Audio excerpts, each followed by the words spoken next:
ఈరోజు దేవుని యొక్క వాక్యాన్ని ధ్యానం చేద్దాం. ఈరోజు ధ్యానాంశంలో క్రైస్తవ గృహంలో ఎలా ఉండాలి, క్రైస్తవ గృహం ఎలా ఉండాలి అనే అంశంలో ఈరోజు ధ్యానం చేద్దాం. క్రైస్తవులు అంటే ఎలా ఉండాలి, క్రైస్తవ గృహం ఎలా ఉండాలి, ఎలా ఉంటే క్రైస్తవులు అని పిలువబడతాం, క్రైస్తవ కుటుంబం అని పిలువబడిద్ది అనే వాక్యాన్ని మనం ధ్యానం చేద్దాం. యోహాను సువార్త 12వ అధ్యాయము 3వ వచనాన్ని మనం చూద్దాం. యోహాను సువార్త 12వ అధ్యాయం 3వ వచనం. అప్పుడు మరియా మిక్కిలి విలువగల అచా జటామాంసి ఒక సేరున్నర ఎత్తుగా తీసుకుని యేసు పాదములకు పూసి తన తల వెంట్రుకలతో ఆయన పాదములు తుడిచెను. ఇల్లు ఆ అత్తరు వాసనతో నిండెను. ఇక్కడ మనం చదువుకున్న మాటలో మనం చూస్తే కనుక మరియా అనే ఒక సహోదరి మనం చూస్తున్నాం. ఈ మరియా యేసు ప్రభువారు పాదాల దగ్గర కూర్చుని ఏం చేస్తుందంటే అత్తరుని తీసుకుని, ఎంతో విలువైన అత్తరుని తీసుకుని యేసు పాదాల మీద పోసి తన తల వెంట్రుకలతో ఆయన ఏం చేస్తుందంటే ఆయన పాదాలను ఏం చేస్తుందంటే తుడుస్తుందంట. ఇక్కడ మనం ఆలోచిస్తున్నప్పుడు ఈ మరియా లాజరు, ఈ మరియా మార్తా వాళ్ళ ఇంట్లో ఉపచారం చేస్తున్నారు. ఈ మరియా వచ్చి యేసు ప్రభువారికి అత్తరును లేకపోతే రాస్తున్నట్టుగా మనం చూస్తున్నాం. యేసు ప్రభువును తన ఇంటికి పిలిపించుకున్నారు మార్తా మరియలు. మార్తా లాజరు ఉపచారం చేస్తున్నారు, భోజనానికి కూర్చున్నారు. అదే రీతిగా ఉన్నప్పుడు ఈ మరియా ఏం చేస్తుందంటే విలువైన అత్తరును ఎవరికి తీస్తుందంటే యేసు ప్రభువారి దగ్గరికి తీసుకొచ్చింది. అంటే ఎందుకు తీసుకొచ్చిందో, లేకపోతే అంత విలువైన అత్తరును సువాసన గల ఆ దినాల్లో ఈ అచా జటామాంసి అనే ఈ అత్తరు చాలా విలువైనది. ఇంత విలువైన లేకపోతే అత్తరును యేసు ప్రభువారి పాదాల దగ్గర తీసుకొచ్చింది. మనం చూస్తే కనుక ముస్లిం సహోదరులు వాడే అత్తరు చాలా విలువైనది. అది ఇంత చేస్తానే చాలా విలువైనదిగా ఉంటుంది. కానీ ఈమె ఏం చేస్తుందంటే సేరున్నర అత్తరును తీసుకొచ్చిందంట. ఎవరి దగ్గరికి అంటే యేసు ప్రభువారి దగ్గర. అంత విలువైనది అత్తరును తీసుకొచ్చి పాదాల దగ్గర పోసి ఆయన పాదాల మీద ఆయన దగ్గర తీసుకొచ్చి ఆయనకు రాసి ఆమె తల వెంట్రుకలతో యేసు పాదాలను తుడుస్తుంటే ఇల్లంతా ఏమైందంటే అక్కడ రాయబడిన మాటలో ఇల్లంతా అత్తరు వాసనతో నిండిపోయింది. ఈరోజు మన ఇల్లు క్రైస్తవులుగా పిలువబడుతున్నాం. మన ఇల్లు అంతా ఎలా ఉండాలంటే సువాసన అనే ఇల్లుగా మనం మార్చబడాలి. మన ఇల్లు క్రీస్తు సువాసన వెదజల్లాలి. మన ఇల్లు క్రీస్తు సువాసన రావాలి. మన ఇల్లంతా మార్తా మరియలు యేసు ప్రభువారిని పిలిచారు, కానీ మార్తా లాజరు అయితే యేసు ప్రభువారికి ఉపచారం చేస్తున్నారు. కానీ వాళ్ళు అనుకోలేదు మన ఇల్లు సువాసనగా ఉండాలని. మరియా అనుకుంది మన ఇల్లు ఎలా ఉండాలంటే విలువైనది తీసుకొచ్చి యేసు పాదాల దగ్గర పెడితే కనుక మన ఇల్లంతా సువాసనగా మార్చబడింది.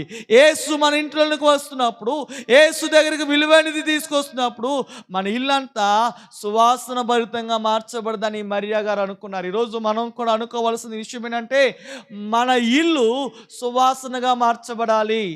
మన ఇల్లు సువాసన పరిమళ వాసనగా మార్చబడాలి. మన ఇల్లు పరిమళ వాసన వెదజల్లేదిగా మార్చబడాలి. ఏది అంటే క్రీస్తు వాసన మన ఇంట్లో ఉండాలి. ఈరోజు మన ఇల్లు సువాసనగా ఉండాలంటే క్రీస్తు వాసన మనం ఉండాలి. ఈరోజు క్రీస్తు వాసన రావాలి అంటే మన ఇంట్లో క్రీస్తు గురించిన, అందుకే నేను కీర్తన గారు అంటాడు, రక్షణ గురించిన సునాదానము మన ఇంట్లో వినిపించబడాలి. దేవుని గురించి సునాదం మన ఇంట్లో వినిపించబడాలి. దేవుని నామాన్ని ఘనపరిచే సునాదం మన ఇంట్లో ఉంటే గనక మన ఇల్లంతా సువాసనగా మార్చబడింది. మన గురించి సువాసన వెదజల్లేదిగా మార్చబడింది. అందుకనే దేవుని గురించిన రక్షణ గురించిన సునాదం మన ఇంట్లో వినబడితే గనక ఆ ఇల్లంతా సువాసనగా మార్చబడింది. ఆ ఇల్లంతటా దేవుని యొక్క సువాసన వెదజల్లేదిగా. అత్తరుని ఎప్పుడైతే పగలగొట్టిందో, అత్తరైతే ఎప్పుడైతే యేసు ప్రభువారి పాదాలకు రాసిందో, యేసు ప్రభువారికి రాసిందో, ఇల్లంతా అత్తరవాసనతో నిండిపోయింది. ఎందుకు ఈ మాటను పరిశుద్ధాత్మ దేవుడు ఎందుకు ఈ మాటను రాయాలి అంటే, ఆ ఇంటిలో విలువైన అత్తరుని యేసు ప్రభువారికి ఇచ్చింది. అందుకని ఇల్లంతా సువాసనగా మార్చబడింది. ఈరోజు విలువైన నీ జీవితంని, నీ ఇంటిలో దేవుణ్ణి ఆరాధించే ఇల్లుగా ఉందా నీ ఇల్లు? దేవుని సువాసన వెదజల్లే ఇల్లుగా ఉందా? ఈరోజు సువాసన వెదజల్లేదిగా ఉందా, లేకపోతే వేరే రీతిగా మన ఇల్లు ఉందో లేదో ఒకసారి మనం ఆలోచించుకోవాలి. మన ఇంట్లో సువాసన వస్తుందా లేదా? మన ఇంటిలో రక్షణ గురించిన సునాదనము మనం వినపడుతుందో లేదో అది మనం ఆలోచించుకోవాలి. అది ఆలోచిస్తే కనుక మన జీవితము ఆ క్రైస్తవులు అని చెప్పుకునేదిగా మార్చబడింది.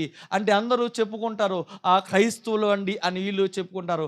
క్రైస్తవులు కూడా ఎలా ఉంటారా అన్నట్టుగా ఉండదు, కానీ క్రైస్తవులు అంటే వీళ్ళు అని చెప్పినట్టుగా మన ఇల్లు ఉండాలి. ఈరోజు మన ఇల్లు ఎలా ఉండాలంటే, ఇది క్రైస్తవులు ఇల్లు అండి, ఇది క్రీస్తును ధరించిన ఇల్లు అండి, క్రీస్తు వాసన కలిగిన ఇల్లండి ఇదండి.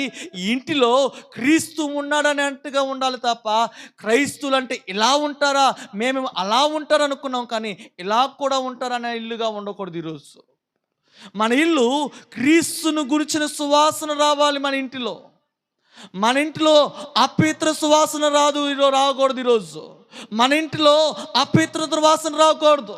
ఎందుకో తెలుసా? క్రీస్తును మనం ధరించుకోలేకపోతున్నాము. క్రీస్తు మన ఇంట్లో వచ్చినా సరే క్రీస్తు సువాసన వెదజల్లబడట్లేదు ఈరోజు. అందుకనే క్రైస్తవు అనే విశ్వాసం అనే పేరు ఉంటుంది, కానీ విశ్వాసం అనే సువాసన మన ఇంట్లో ఉండలేదు. విశ్వాసం అనే సువాసన మన జీవితంలో కనిపించట్లేదు. మన ఇరుగు పొరుగు వారు సువాసన వెదజల్లట్లేదు. ఈరోజు క్రైస్తవులు అనే సువాసన మన ఇంట్లో కాదు, మన ఇంట్లోనే కాదు, మన ఇంటి పక్కన వీళ్ళు క్రైస్తవులు అన్నట్టుగా చెప్పుకోవాలి. వీళ్ళు కూడా క్రైస్తవులనండి, ఏదో మనల్ని ఎగతాళిగా మాట్లాడకూడదు. ఈరోజు ఎందుకో తెలుసా? అటువంటి క్రీస్తుని మనం ఆరాధించట్లేదు. ఆ రీతిగా మనం ఆరాధించలేదు. క్రైస్తవులే కానండి వీళ్ళు అన్నిటిలో పాలు భాగస్తులు అవుతారండి. క్రైస్తవులే కానండి మేము చేసినట్టుగానే చేస్తారండి. క్రైస్తవులే కానండి వీరిలో క్రీస్తు వాసన లేదండి. క్రైస్తవులే కానండి ప్రేమ లేదండి. క్రైస్తవులే కానండి వీరిలో క్రీస్తు చూపించిన మార్గము వీరిలో లేదండి. అందుకనే అందరూ అంటారండి వారు పేరుకే క్రైస్తవులండి. అందుకనే ఒక కాయగూర ఉంటుంది. ఏ కాయగూర అంటే నేతి బీరకాయ. దాని పేరు ఏంటంట? నేతి బీరకాయ. దాన్ని పిండితే నెయ్యి వచ్చిందంటే నెయ్యి రాదు. ఏమొచ్చింది? పచ్చగా పసరు వచ్చిందంట. ఏసన్న గారికి చిన్నప్పుడు చాలా నెయ్యి అంటే చాలా ఇష్టం అంట. వాళ్ళ ఇంటికి వేప చెట్టుకి నేతి బీరకాయ చెట్టు లేకపోతే తీగనెక్కించారంట. విస్తారంగా కాయలు కాసిందంట. వాళ్ళ అమ్మంట చెట్టు ఎక్కించేసి మొత్తం కాయలన్నీ కోపించి, అరే వాళ్ళకి 2 ఇచ్చినారా, వీళ్ళింటికి 2 ఇచ్చినారని ఏసన్ గారు కాయలు కోపించి అన్ని ఇచ్చి ఇప్పిస్తుందని ఆయన 4 కాయలు పైన పెట్టినాను. ఎందుకంటే నెయ్యి అంటే ఈయనకి చాలా ఇష్టమని. పిండుకు నాకు నెయ్యి, అందరికి నేతి బీరకాయ నెయ్యి ఇచ్చేస్తే నాకు నెయ్యి ఎక్కడిది? 4 కాయలు చెట్టు చివరిన ఎవరికి కనపడకుండా దాచి ఉంచాడంట. వచ్చిన తర్వాత అయిపోయిన తర్వాత అందరికి పంచిచ్చేసి అయిపోయిన తర్వాత ఈయన సాయంత్రాన్ని ఆ చెట్టు ఎక్కి 4 కాయలు తీసి ఒక గిన్నె పెట్టుకుని కోసి పిండుతున్నాడంట. బట్టలు పిండినట్టు పిండుతున్నాడంట. పిండుతుంటే ఏమొస్తుంది? పచ్చగా పసరు వస్తుందంట. ఆయన అనుకున్నట్టు నెయ్యి రావట్లేదేంటి? పచ్చగా పసరు వస్తుంటే వాళ్ళ అమ్మ వచ్చి చూసిందంట. ఏంట్రా నువ్వేం చేస్తున్నావురా అంటే, అమ్మా ఈ నేతి బీరకాయలు కదా పిండుతున్నాను, నెయ్యి వచ్చిద్దేమని. అప్పుడు ఆ మందంట అది పేర్రా. ఏంటంట అది పేర్రా, అందులో నెయ్యి ఉండదు. ఏముండదంట అందులో? నేతి బీరకాయ పేరే, కానీ దానిలో ఏముండదంట?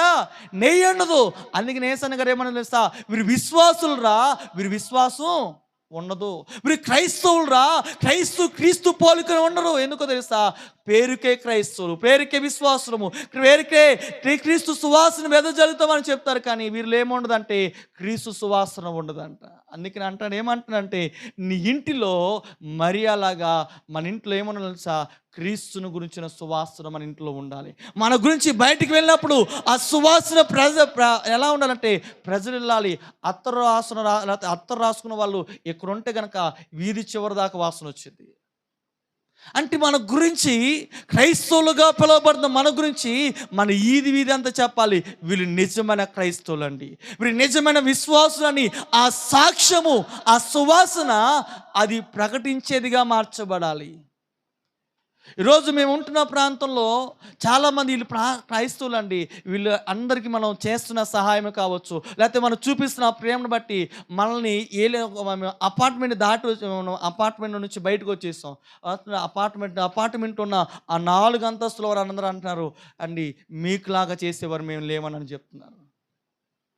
వాళ్ళు ఎంతోమంది ఉద్యోగం చేస్తున్న వారు లేకపోలేదు. ఒకరైతే సెంట్రల్ గవర్నమెంట్లో జాబ్ చేస్తున్నారు, ఒకరైతే డాక్టర్ జాబ్ చేస్తుంది, ఒకరైతే ఫలానా వ్యక్తి, లేకపోతే కొంతమంది చాలా పొలాలు ఉన్నాయి. వాళ్ళందరూ చెప్పిన మాట, వారి నోట్ల నుంచి వచ్చిన మాట తెలుసా, మీకులాగా మేము చేయలేకపోతున్నాం.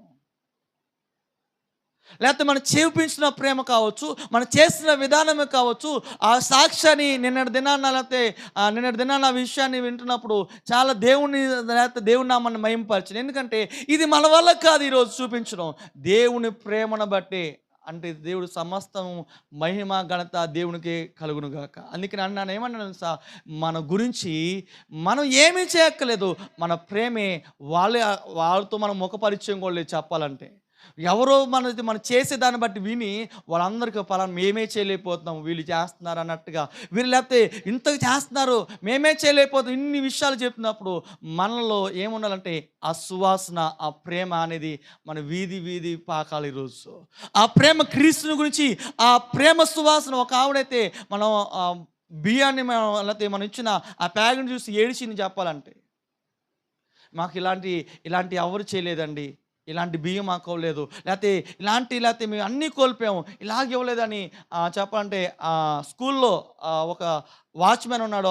ఆనే వెళ్ళినప్పుడు ఆ వ్యక్తి అన్న మాట తెలుసా, సార్ ఇలాంటి మాకు ఇవ్వలేదు, ఇలాంటి బియ్యం చాలా మంచి బియ్యం ఇచ్చారు, లేకపోతే మాకు ఇచ్చిన వస్తువులు, మాకు ఇచ్చినవన్నీ చాలా మంచివి ఇచ్చారు, ఇలాగ మాకు ఎవరు ఇవ్వలేదు, మమ్మల్ని ఎవరు పట్టించుకోలేదు, మా దగ్గరికి ఎవరు రాలేదు, మీరే మాకు ఇచ్చారు అని ఎంతో ఆ కళ్ళంలో నుంచి నీళ్ళు వస్తున్నప్పుడు అది మన వల్ల కాదు, సమస్తాన్ని ఆ కళ్ళ నుంచి వచ్చినప్పుడు ఆ నీళ్ళు, లేకపోతే వారు చూపించిన ఆ ప్రేమ, లేకపోతే వారికి వచ్చిన ఆ బాధ నేను విలువ కట్టలు మనం చేసే సహాయము ఒక నలుగురికైనా దేవుని ప్రేమను మనం చూపించాం. ఒక మాట చెప్పిన వాళ్ళు, మాకు కలిగింది మా దేవుడు మాకు ఇచ్చాడు, అదే ప్రేమను మేము ఒకే ఒక మాట, ఆ ప్రేమను మేము చూపించాం. ఆ మాట వర్తగా నిజమేనండి. ఎవరు మా బంధువులు ఉన్నారు, ఎవరు మాకు చేయలేదు, కానీ మీరు మాకు చేశారు. ఇంక చెప్పండి, మీ స్కూల్లో చేస్తున్నాం కానీ మా స్కూల్లో ఉన్న టీచరే, మా ప్రిన్సిపాల్ చేసేది ఎవరికో సాయం చేసింది. ఈ మాట ఆయన నోట్ల నుంచి చెప్పిన మాట. మేము చేసిన స్కూల్ ప్రిన్సిపాల్ మాకు చేయలేదు, కానీ మీరు మాకు చేశారు అని చెప్పినప్పుడు నిజమే ఆ ప్రేమను విలువ. అందుకని ఈ సువాసన ఏంటి తెలుసా, ఈ సువాసన వెదజల్లాలి మన ఇంటి గురించి. ఓ క్రైస్తవుడిగా వెదజల్లుతున్నప్పుడు దేవుడు సంతోషిస్తాడు ఈరోజు. అందుకని క్రైస్తవుడు ఎలా ఉండాలో తెలుసా, సువాసన భరితంగా మార్చబడాలి. రెండవదిగా మనం చూస్తే కనుక అపోస్తల కార్యగ్రంథము 16వ అధ్యాయము 31వ వచనం మనం చూస్తే కనుక, అపోస్తల కార్యగ్రంథము 16వ అధ్యాయము 31వ వచనం.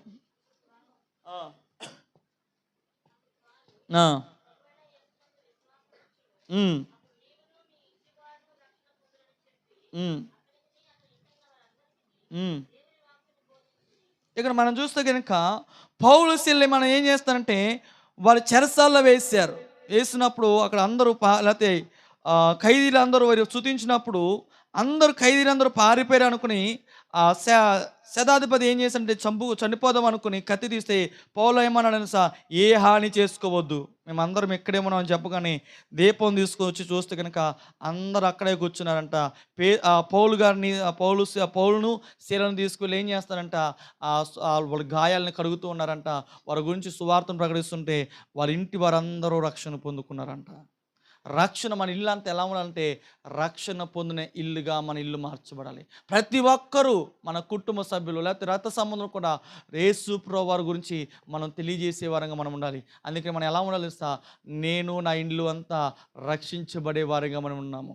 నా ఇల్లు అంతా రక్షించబడింది. అది ఈరోజు అటువంటి సాక్ష్యము చెప్పేదిగా మన ఇల్లు ఉండాలి. ఈరోజు మన ఇల్లు అండి ఫలానా వ్యక్తి అండి దూరం అయిపోయినా, కానీ మనం ఎప్పుడైతే ప్రార్థన చేస్తామో ప్రార్థన ఆలకించిన దేవుడు ఏం చేస్తాడో తెలుసా? మన ఇంటిలో ఉన్న ప్రతి వ్యక్తులు కూడా రక్షణలోనికి దేవుడు తీసుకొస్తాడు. అందుకనే మన ఇల్లు ఎలా ఉందంటే రక్షణ పొందిన ఇల్లుగా మార్చబడి. లోకా సువార్త 19:9 మనం చూస్తే కనుక ఆడ పొట్టి జక్కయ్యని మనం చూస్తాం. అప్పుడు యేసు ప్రభువు అక్కడ అంటాడు, జక్కయ్య ఎలాంటి వాడు అంటే అక్కడ పన్ను వసూలు చేసేవాడు, అన్యాయంగా వసూలు చేసేవాడు. యేసు ప్రభువుని చూడాలనుకుంటే మేడి చెట్టు ఎక్కాడు.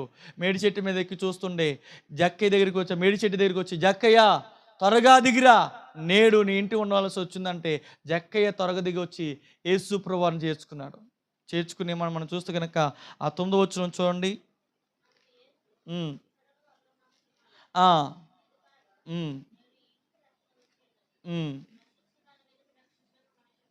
ఇక్కడ మనం చూస్తే కనుక ఈ 19వ అధ్యాయం 5వ వచనంలో ఏముంటుందో తెలుసా? అక్కడ జక్కయ్య ఏమంటుంది తెలుసా? ఎవరి దగ్గరే నేను అన్యాయంగా తీసుకుంటే కనుక వాడుకు 4 వంతులు ఇచ్చేస్తాను. అంటే ఎవరి దగ్గర అన్యాయంగా తీసుకున్న 400 పేదలకు కూడా నేను సహాయం చేస్తాను చెప్పగానే అప్పుడు యేసు ప్రభువు అన్నమాట, ఇతడు కూడా అబ్రహాము కుమారుడే, నేడు ఇంటికి రక్షణ వచ్చి ఉన్నది. యేసు ప్రభువారు ఆ ఇంటిలో అడుగు పెట్టగానే ఆ ఇల్లు అంతా సువాసనగా మార్చబడి ఆ జక్కయ్య మనసు మార్చబడిపోయింది. డబ్బు కొరకు పాకులాడే ఆ జక్కయ్య, డబ్బు అంటే పిచ్చి పట్టి ఆ జక్కయ్య మీద తెలుసా మనసు మారిపోయి ఎవరి దగ్గర అయితే అన్యాయంగా తీసుకున్నానో వారి దగ్గర 4 వంతులకు ఇచ్చేసారంట. పేదలకు సహాయం చేసే ఈ మాట చెప్పగానే యేసు ప్రభువారు ఏమన్నారంటే, ఇతడు అబ్రహాము కుమారుడే, ఈ ఇంటికి రక్షణ వచ్చింది. అంటే ఎప్పుడైతే తన మనసు మార్చబడిందో, ఎప్పుడైతే ఇవ్వాలనే మనసు వచ్చిందో ఆ ఇంటికి రక్షణ వచ్చింది. ఆ ఇంటికి అతను మారాడు, అతను గుణం మారింది, అతని ఆలోచన విధానం మారింది, మనసు మారింది, అన్నీ మారిపోయాయి.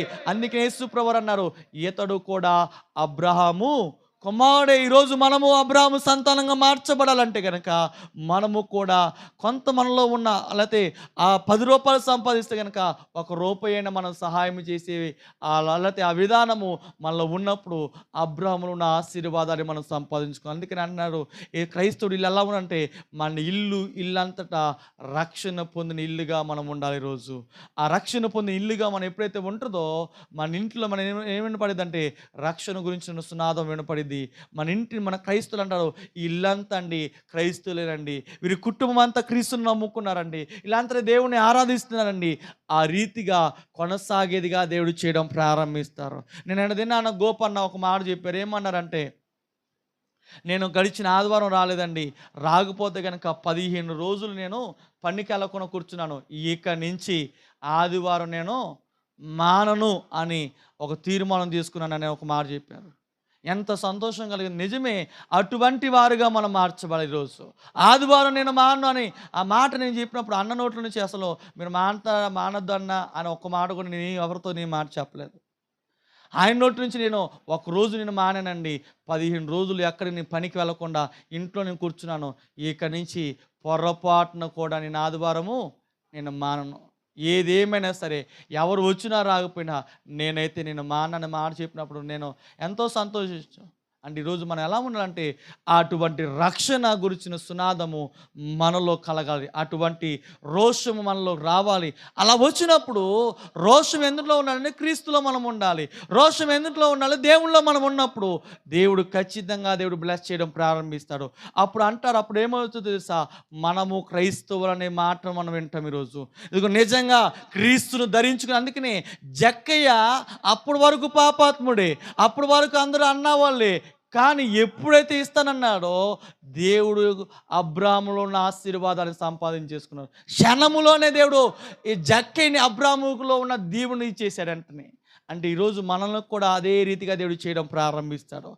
ఏది ఏమైనా సరే మనము ఆ రక్షణ అనే ఇల్లుగా మనం మార్చబడాలి. క్రైస్తవుడు ఇల్లు ఎలా ఉండాలంటే, మన ఇంటిలో ప్రతి ఒక్కరూ ఎలా ఉండాలంటే రక్షణ గురించిన సునాదము మళ్ళీ అందరూ రక్షణ పొందిన ఇల్లుగా మన ఇల్లు మార్చబడాలి. మూడవదిగా మనం చూస్తే కనుక యోషువ గ్రంథం 24వ అధ్యాయం 15వ వచనం మనం చూస్తే కనుక ఇక్కడ యోషువ కూడా ఒక మాట చెప్తాడు. మీరు ఎవరిని సేవిస్తారో ఎవరిని సేవించినా సేవించకపోయినా నేనును నా ఇంటి వారును యెహోవా అంటే తీర్మానం చేసుకుని ఇల్లుగా మనం మార్చబడాలి. మన ఇల్లు ఎలా ఉండాలి? మంచి తీర్మానం చేసుకుని ఇల్లుగా ఉండాలి. ఎవరి కొరకు అంటే దేవుని కొరకు నేను నిలబడతాను. మీరు ఎలా ఉన్నా ఎటుపోయినా పర్వాలేదు, నేనైతే నేను నిలబడతాను.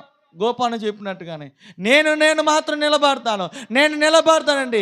ఏది ఏమైనా సరే యోషువ చెప్తున్నాడు, ఇగో మీరు ఎవరిని సేవిస్తారో సేవించో నాకు తెలియదు, కానీ నా ఇల్లు నేను యెహోవాని సేవిస్తాము అనే తీర్మానము కలిగిన ఇల్లుగా మార్చబడాలి. అటువంటి కష్టం వచ్చినా, నష్టం వచ్చినా, బాధ వచ్చినా, కరువు వచ్చినా, రోగం వచ్చినా, రుగ్మతులు వచ్చినా నేను మాత్రము దేవునే సేవిస్తాము, నేనైతే దేవుని నామాన్ని ఘనపరుస్తామని యెహోషువలే తీర్మానం చేసుకుని ఇల్లుగా మనం మార్చబడాలి. అందుకని మనం చూస్తే కనుక ఆ జైపాల్ గారి యొక్క చిన్న కుమారుడు పాటలు మంచిగా పాటలు పాడతారు. వారు అయితే వారి కుమారుడు అంట ఈ రీతిగా అన్నాడంట. ఆ పిల్లవాడు వచ్చి అన్నాడంట, కుమారుడు వచ్చి ఆయన దగ్గరికి వచ్చి తండ్రి దగ్గరికి వచ్చి అన్నాడంట, నాన్నగారు నాకు బాప్తిస్మం ఎప్పుడు ఇస్తారు అని అన్నాడంట. అరే నీకు వయసు ఇంకా రాలేదురా, నువ్వు యవ్వన ప్రాయం రాలేదు, నీకు మహా అయితే 10 సంవత్సరాలేమో వయసు, అరే నీకు అని భార్య భర్తలు ఇద్దరు అనుకున్నారంట.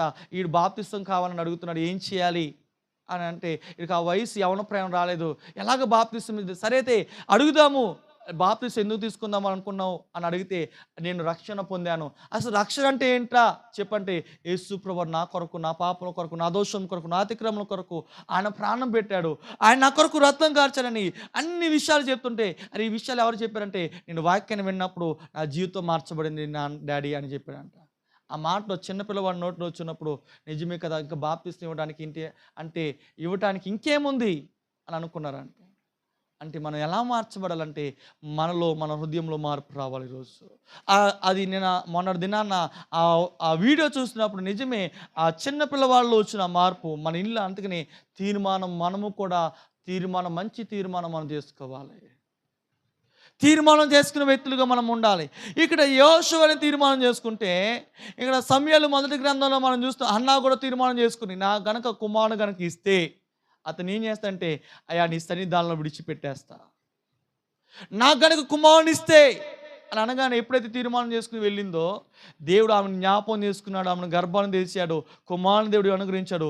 పాలు విడిచేంత వరకు తన దగ్గర ఉంచుకుని తర్వాత ఆమెని ఆ కుమారుడు సమూయేలు ఏం చేస్తుందంటే దేవుని సన్నిధానం తీసుకొచ్చి ఏలీ దగ్గరికి తీసుకొచ్చిందంట. నేను తీర్మానం చేసుకున్నాను, ఆ తీర్మానాన్ని నెరవేర్చుకున్నాను. అంటే మనము ఎలా ఉండాలంటే తీర్మానం నెరవేర్చే వారంగా మనం ఉండాలి. చేసుకున్న తీర్మానంలో నిలబడే వారంగా ఉండాలి, తప్పిపోకూడదు. ఎవరితో చేసుకున్నామంటే మనుషులతో చేసుకునే తీర్మానం తప్పిపోవచ్చు, కానీ నువ్వు చేసుకునేది ఎవరితో తెలుసా? సృష్టికర్త అయిన దేవునితో మనం చేసుకున్న తీర్మానం. మనుషులతో చేసుకున్న మనిషి మర్చిపోవచ్చు, కానీ దేవుడు మర్చిపోడు. నువ్వు చేసుకున్న తీర్మానము, ఆ తీర్మానం ఒకవేళ మర్చిపోయేవేమో మరలా జ్ఞాపకం చేసుకో. కష్టం వచ్చినా, నష్టం వచ్చినా, రోగం వచ్చినా, రుగ్మతులు వచ్చినా మనము తీర్మానాన్ని మనం మర్చిపోకూడదు. అందుకని మన ఇల్లు ఎలా ఉండాలో తెలుసా? తీర్మానం చేసుకుని మన ఇల్లుగా మార్చబడాలి. 4వదిగా మనం చూస్తే కనుక దినవృత్తాంతాల మొదటి గ్రంథము 13వ అధ్యాయము 14వ వచనం మనం చూస్తే కనుక దినవృత్తాంతాల మొదటి గ్రంథము 13వ అధ్యాయము 14వ వచనం.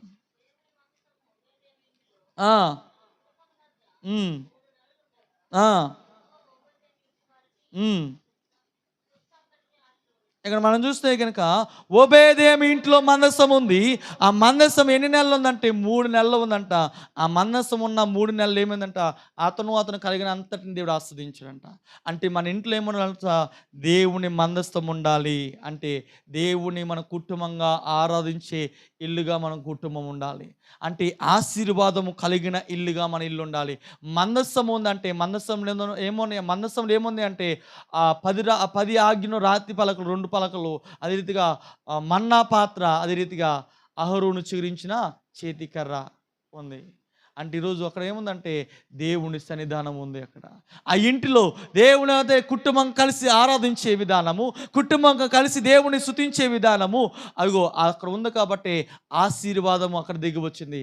అంటే క్రైస్తవుడు ఇంట్లో ఏముండదో తెలుసా? ఇగో పేదరికం ఉండదు, ఏముంటుందో తెలుసా? ఆశీర్వాదం ఉంటుంది అక్కడ.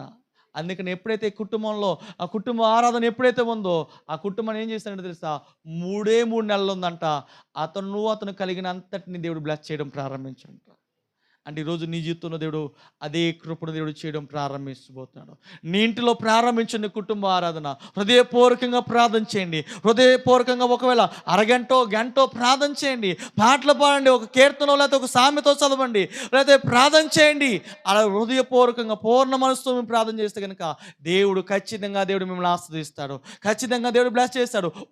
దేవుడు ఆస్వాదించిన దేవుడు నిన్ను ఆస్వాదించడం ప్రారంభిస్తాడు. 3 నెలలు దేవుడు ఇంట్లో ఉంది. ఈరోజు దేవుడు నువ్వు కూడా అదే రీతిగా నువ్వు ఉంటే గనక, అటువంటి హృదయము కలిగిన హృదయం నీలో ఉంటే, ఆ రీతిగా దేవుని కుటుంబం ప్రార్థన చేయగలిగితే గనక నీ కుటుంబం ఎలా ఉంటుందో తెలుసా? ఆశీర్వాదము కలిగిన ఇల్లుగా దేవుడు చేయడం ప్రారంభిస్తాడు. నీ కుటుంబంలో ఏది కొదువు ఉండదు, ఏది కావాలో సమస్తాన్ని దేవుడు సమకూర్చడం ప్రారంభిస్తాడు. అందుకని భక్తుడిని ఏ అంటాడో తెలుసా? నా ఇంటి వస్తువులు లెక్క చూడగా ఏది కొదువే ఉండదు అంటాడు. నీ ఇంటి వస్తువులను లెక్క చూసినప్పుడు ఎప్పుడైతే దేవుడిని నువ్వు ఆరాధిస్తావో నీ ఇంట్లో ఏది కొదువు లేకుండా దేవుడు సమృద్ధిని దేవుడు అనుగ్రహిస్తాడు. అందుకనే క్రైస్తవుడి ఇంట్లో ఏముంటుందో తెలుసా? ఆశీర్వాదం ఉంటుంది. ఏది కొదువు ఉండదు. ఇది అయిపోయిందండి, ఇవి లేవనే మాట ఉండదు. ఈరోజు ఇంకా చెప్పాలంటే గడిచిన ఈ డిస్ట్రిబ్యూషన్ లేకపోతే ఈ చేద్దామనే సమయంలోనే బియ్యం కట్ అయిపోయింది. ఇంట్లో బియ్యానికి ఏమైపోయినాయి అంటే ఇంకా కేజీ ఉంటాయి. ఇంకా చెప్పాలంటే అమ్మగారు మేరకు ఫోన్ చేసి నేను ఇది ఎలా చెప్పాలో నాకు అర్థం కాక అమ్మగారు ఏం చెప్పారంటే నిండుకొని అంట. ఏమున్నాయంట? నిండుకొని అని మాట చెప్పింది. మీరు అక్క బియ్యం నిండుకొని అక్కడ ఏమైనా బియ్యం వస్తాయి అని అడిగితే ఇంకా అమ్మగారు కనుక్కున్నాను చెప్పుకుంటే నేను నిండుకొని ఏంటి నాకు అర్థం కాలే. నాకు ఒకటే మాట, ఉన్నాయి అంటే ఉన్నాయి, లేదంటే లేవు. నాకు అదే మాట, నిండుకొని నాకంటే నాకు కొత్తగా ఉంది అనిపించి సరే అయితే ఏదోటి ఇంక మనం బియ్యం ఇద్దాం అనుకున్నాం. మేరక్కని అడిగా మంచి బియ్యమేనా అక్క అంటే ఇంకా వారం రోజులు పడతాయి బియ్యం ఎలా కొనాలి అని అలా అనుకున్నప్పుడే బియ్యం కట్ట కొనడానికి దేవుడు ద్వారాలు తెరవడం ప్రారంభించాడు. 1300 ఇవ్వడానికి దేవుడు కృప చూపించాడు. బియ్యం కట్ట 1300 పెట్టి బియ్యం కట్ట కొని ఆ బియ్యం కట్ట డిస్ట్రిబ్యూట్ చేయడానికి, ఆ 10 కిలో బియ్యం కట్ట చేయడానికి దేవుడు కృప ఎలా చేయాలి ప్రభా ప్రార్థన చేసుకున్నాము. సహాయం చేయడానికి ఒక ఇంట్లో కొంచెమే ఉన్నాయి, కానీ ఇవ్వడానికి నేను అడిగినప్పుడు దేవుడు ఇవ్వడానికి ఇచ్చాడు, ఇటు మాకు కూడా దేవుడు ఇచ్చాడు. 2 కట్టలు బియ్యం కొనడానికి ఇటు మాకును సహాయం చేయడానికి కూడా దేవుడు కృప చూపించాడు. అందుకనే మన ఇంటిలో ఏమన్నా ఆస్వాదకరమైన ఇల్లుగా మన ఇంటి ఉండాలి ఈరోజు. అందుకని ఒబేదేము ఇంటిని దేవుడు ఏం చేస్తాడు తెలుసా? 3 నెలలు ఉంది. దేవుడు ఒబేదేము ఇంటిని దేవుడు ఆస్వాదించాడు. ఈరోజు నీ ఇంటిని అదే ఆశీర్వాదం దేవుడు వాళ్ళని దేవుడు ఆశీర్వాడతారు. ఒక క్రైస్తవుడు ఇంట్లో లేదు అనే మాట రాకుండా నా ఇంట్లో ఉంది, ఇదిగో నా ఇంట్లో సమృద్ధి ఉంది అనే మాట ఇది ఎప్పుడైతే ఉంటుందో దేవుడు ఖచ్చితంగా ఆ ఇంటి సరిహద్దులో దేవుడు స్థలపరచడం ప్రారంభిస్తాడు. ఏది లేకుండా నీ ఇంటిలో నీ పిండి పిసుకు తొట్టియు, నీ ఇంటిలో ఉన్న బుడ్డిలో ఉన్న నూనెయు అయిపోకుండా దేవుడు చేయడం ప్రారంభిస్తాడు. వాటన్నిటిని దేవుడు బ్లెస్ చేయడం ప్రారంభిస్తాడు. అందుకని ఏలీ ఆ విధవరాల దగ్గరికి వెళ్ళాడు. అమ్మ దాహంతో నా నీళ్ళు ఇవ్వమంటే నీళ్ళు ఇవ్వడానికి వచ్చింది. నీళ్ళు ఇవ్వడానికి వెళ్తే అమ్మ ఆకలితో ఉన్నాను, ఆహారం తీసుకురమ్మంటే అయ్యా తొట్టులో కొంచెమే పిండి ఉంది, బుడ్డిలో కొంచెమే నూనె ఉంది, నేను నా కుమారుని వేసుకుని చనిపోదాం అనుకున్నాం అని అంటే అమ్మ చిన్న అప్ప వేసి తీసుకురా అని అన్నప్పుడు అని అడిగినట్టుగానే చిన్న అప్ప వేసి తీసుకొస్తే కరువులు అంట ఆ 3 సంవత్సరాల కరువు వారు ఆమె కుటుంబము ఏమైనా తెలుసా? కుటుంబమును ఏలీ కూడా పోషించబడ్డారు. ఎన్ని సంవత్సరాలు అంటే 3 సంవత్సరాలు పోషించబడ్డారంట. ఏమనుకుంది? ఈ ఒక్క పూట తిని చనిపోదాం అనుకుంది. ఎప్పుడైతే దైవజనుకు మాట విని ఎప్పుడైతే ఇచ్చిన తర్వాత దేవుడు ఆ తొట్టిలో పిండి అయిపోలేదు, బుడ్డిలో నూనె అయిపోకుండా వారు పోషించబడ్డారు. ఈరోజు దేవుడు అటువంటి ఆశీర్వాదము మనకి దేవుడు ఇవ్వడం ప్రారంభిస్తాడు. అందుకని ఏది కొదువు లేకుండా సమృద్ధులు అన్నిటి విషయంలో దేవుడు సమృద్ధిని దేవుడు అనుగ్రహించడం ప్రారంభిస్తాడు. ఇంకా చెప్పాలంటే జాయ్కి 20వ తారీఖున పుట్టినరోజు. చెప్పాలంటే బట్టలు తీసుకుందాం అనుకున్నాం, కానీ లేకపోతే కొన్ని బట్టలు తీసుకున్నాము అంటే ఇద్దామని ఆ బట్టలు డిస్ట్రిబ్యూట్ చేస్తాం కొంతమందికి, లేని వాళ్ళకి. దేవుడే ఇస్తారనుకున్నాం. దేవుడు ఎటు నుంచో తెలిసాడో తెలీదు, దేవుడు బట్టలు కొనడానికి ఒకరు సహాయం చేశారు. ఆ రీతిగా దేవుడు ఏదీ లేవు, కానీ కొనడానికి దేవుడు కృప ఇవ్వాలనే మనసు నాకు మనలో వచ్చినప్పుడు, ఇవ్వాలని నేను చెయ్యాలి అనే మనసు మనలో వచ్చినప్పుడు, దేవుడు ఖచ్చితంగా దాని విషయంలో ద్వారాలు దేవుడు తెరవడం ప్రారంభిస్తాడు. ఏదైనా ఒక్కరికైనా ఇద్దరికనో నేను అనుకున్నాను, ఒక నలుగురికైనా ఇవ్వాలనుకున్నాను, ఆ రీతిగానే దేవుడు ద్వారాలు తెరవడం ప్రారంభించాడు. ఈరోజు నా పిల్లోడికి లేకపోయినా పర్లేదు కొత్త బట్టలు, వాళ్ళ మహా అయితే ఎప్పుడైనా డబ్బులు ఉన్నప్పుడు కొనుక్కోవచ్చు అని అనుకున్నాం, దేవుడు దాని విషయంలో కూడా దేవుడు కృప చూపించాడు. దేవుడు ఖచ్చితంగా చెప్తాను, మన ఇల్లు ఆస్వాదించబడే క్రైస్తవుడు ఇల్లు ఎలా ఉండాలి తెలుసా? ఆస్వాదించబడే ఇల్లుగా మార్చబడాలి ఈరోజు. అందుకని క్రైస్తవుడు ఇల్లు ఆ రీతిగా మనం ఉన్నప్పుడు ఇచ్చేగా నిజంగానే ఆంటీ గారు ఇల్లు చూసినప్పుడు 10 మందికి భోజనం ఎప్పుడు అన్న ఎప్పుడు చెప్తుంటారు, వాళ్ళ ఇల్లు నిత్య తోరణం నిత్య పండగ ఉంటుందన్న. సత్తుపల్లిలో చెప్పుడు ఎప్పుడు పందువులు వస్తూనే ఉంటారంటే ఏ పని చెప్తూ ఉంటారు. పెద్ద పెద్ద కొండలు వండుతూనే ఉంటారు, వాళ్ళ ఇంట్లో బంధువులు వస్తూనే ఉంటారు. ఆ ఆంటీ వాళ్ళ ఇంట్లో చాలా అలా అన్నప్పుడు నిజమే, మన ఇల్లు ఆ రీతిగా ఉన్నప్పుడు అన్నిటి విషయంలో దేవుడు మనం ఆస్వాదించడం ప్రారంభిస్తాడు. ఏది లేకుండా నిజమే చెప్తున్నాను, ఆ రీతిగా దేవుడు మన ఇంటిని దేవుడు మనకు ఉంచాడు. కాబట్టి ఆ రీతిగా మనం ఉన్నప్పుడు దేవుడు మనం బ్లెస్ చేయడం ప్రారంభిస్తాడు. ఈరోజు ఒకవైపు ఒక ద్వారం తెరవకపోవచ్చు, కానీ మన కొరకు 7 ద్వారాలు తెరుస్తాడు. ఈరోజు ఆ 7 ద్వారాలకున్న దేవుడు సహాయాన్ని దేవుడు అనుగ్రహించడం ప్రారంభిస్తాడు. మనం దేనికి భయపడక్కలేదు. దేవుడు మన ఇంటిని, మన కుటుంబాన్ని ఎలా ఉందో తెలుసా, ఆస్వాదించబడే ఇల్లుగా దేవుడు చేయడం ప్రారంభించాడు. అందుకని ఇంకా 5వదిగా మనం చూస్తే కనుక అపోస్తల గ్రంథము 28వ అధ్యాయము 7వ వచనం చూడండి. అపోస్తల గ్రంథము 28వ అధ్యాయము 7వ వచనం.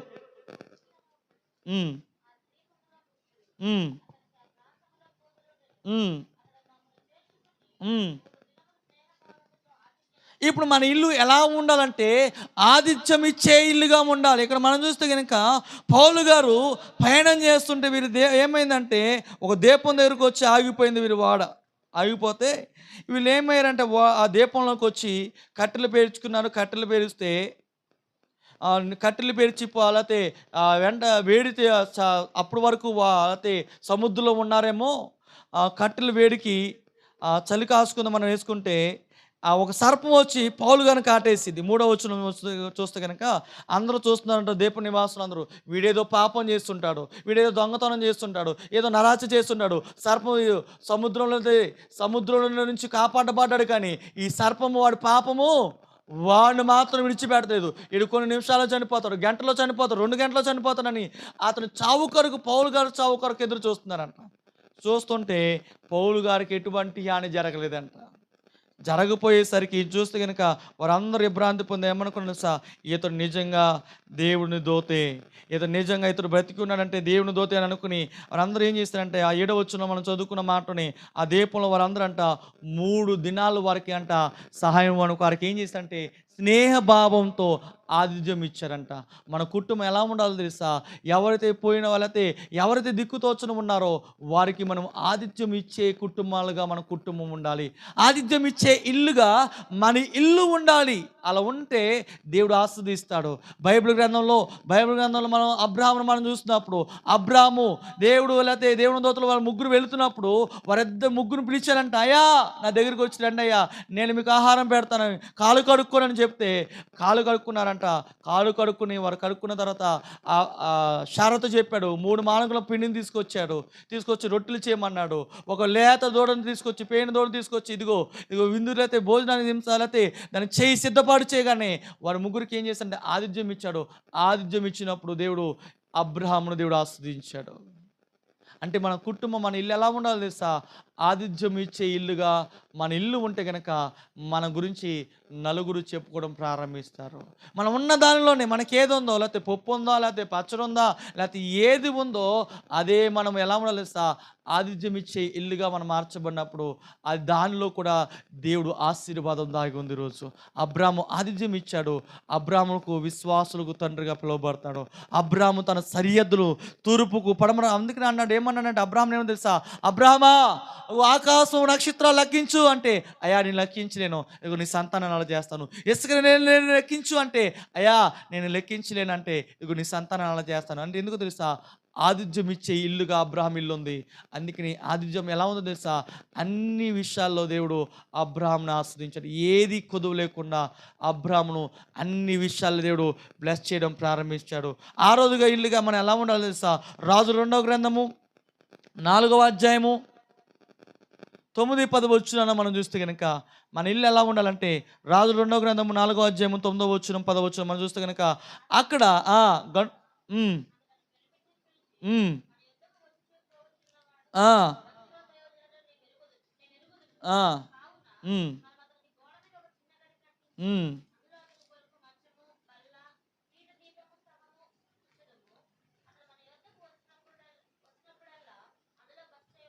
ఇక్కడ మనం చూస్తే గనుక షూనేమిరాలను మనం చూస్తాము. ఇక్కడ షూనేమిరాలు ఒక దైవజనుడు వస్తూ పోతున్నాడు. ఆమెను చూసి ఆమె ఆమె ఆమె అంటున్న మాట తన భర్తతో అంటుంది. మన దగ్గరికి వస్తున్న దైవజనుడు భక్తి గల దైవజనుడు. అతనికి మేడ మీద ఒక గదిని కడదాము. ఒక మంచంలో ఒక కుర్చీని లేకపోతే దీపస్తంభాన్ని పెడదాం అంటే ఇక్కడ నేను చెప్పే మాట తెలుసా? మన ఇల్లు ఎలా ఉండంటే ఆశ్రయం ఇచ్చే ఇల్లుగా మన ఇల్లు ఉండాలి.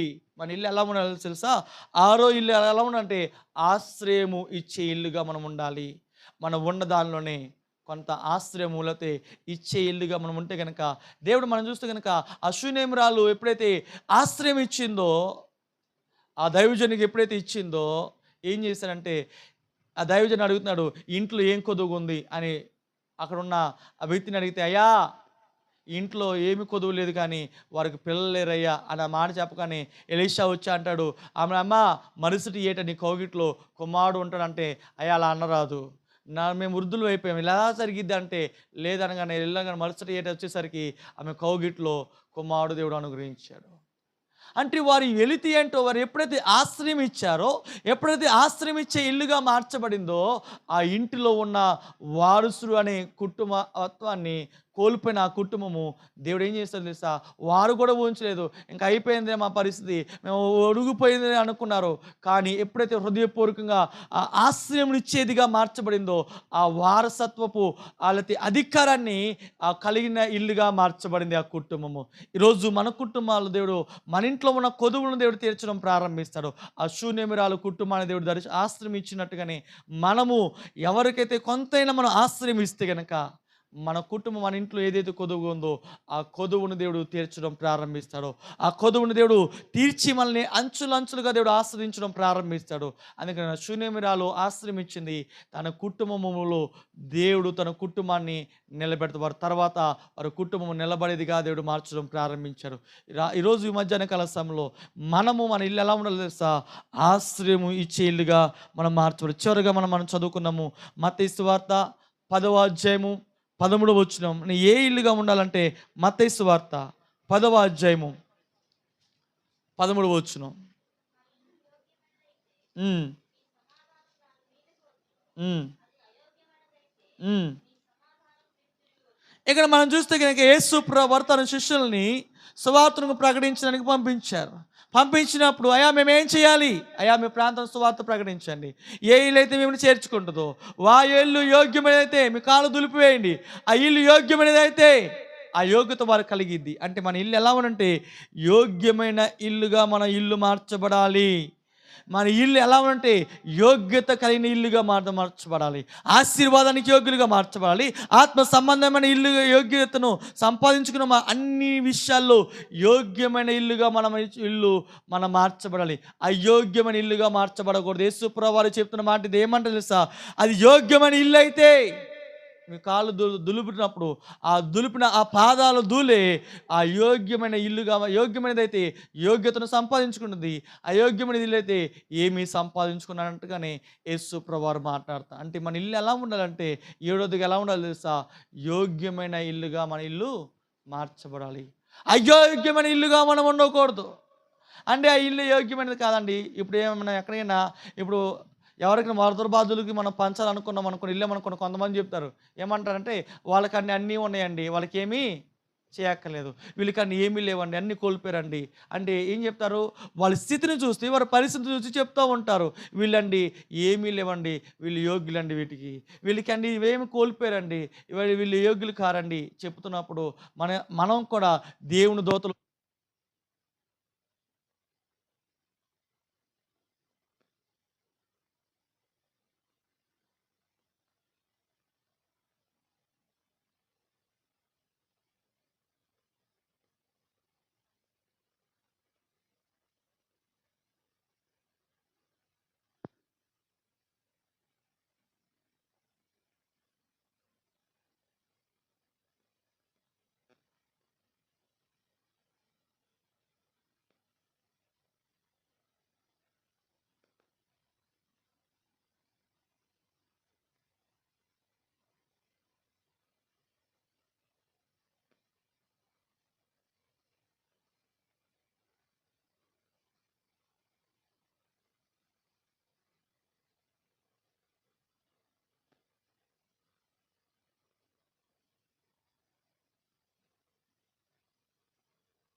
చేసుకుంటే కనుక దేవుడు ఖచ్చితంగా దేవుడు సువాసన మన గురించి అందరూ చెప్పుకోవడం ప్రారంభిస్తారు. అందరూ మన గురించి, మన కుటుంబం గురించి అందరికీ దేవుడు తెలియజేయడం ప్రారంభిస్తాడు. కాబట్టి దేనికి కృంగిపోక మనం ప్రార్థన చేసుకుందాము. పరిశుద్ధుడైన మా తండ్రి, జీవాధిపతిమైన దేవా, నీకు వందనాలు, స్తోత్రాలు తెలియజేస్తున్నాం. అయ్యా, మా ఇల్లు క్రైస్తవ గృహం ఎలా ఉండాలో 7 విషయాలు మీరు మాతో మాట్లాడుతూ వచ్చారు. అయ్యా, మా ఇల్లు సువాసన భరితమైన ఇల్లుగాను, రక్షణ కలిగిన ఇల్లుగాను, అది ఇదిగా తీర్మానం చేసుకునే ఇల్లుగాను, ఆతిథ్యం ఇచ్చే ఇల్లుగాను, తీర్మానం చేసుకునే ఇల్లుగాను, అయ్యా ఆస్తిని ఇచ్చే ఇల్లుగాను, యోగ్యమైన కలిగిన ఇల్లుగాను ఉండాలని మీరు మాతో మాట్లాడుతూ వచ్చారు. ఈ మాట బట్టి స్తోత్రాలు. అయ్యా, అటు కుటుంబాలు ఏదైనా తన లోపం ఉంటే సరి చేసుకుని నిలిచే కృపను దయచేయండి. నీ కృపతో మిమ్మల్ని నడిపించండి, మీరు బలపరచండి. అనేక ప్రజలు తనవా అయా, తన ఇక్కడ కూడిన ప్రతి బిడ్డలు తన వారి కుటుంబాలు అనేక ప్రజలకు తనవా దేదీవమైన వెలుగైన దివిటీలుగాను, అయా క్రైస్తునువా నీ పోలికను, నీ మహిమను కనబరిచేలుగాను మార్చే కృపను దయచేయని ప్రార్థిస్తాం. నీ సన్నిధితో గురించి నడిపించి మీరే బలపరిచి క్షేమం దయచేయమని యేసు నామములో ప్రార్థిస్తున్నాము తండ్రి, ఆమేన్. ఈ సమయంలో పాట పాడుతుండగా కానుకలు సమర్పిద్దాం.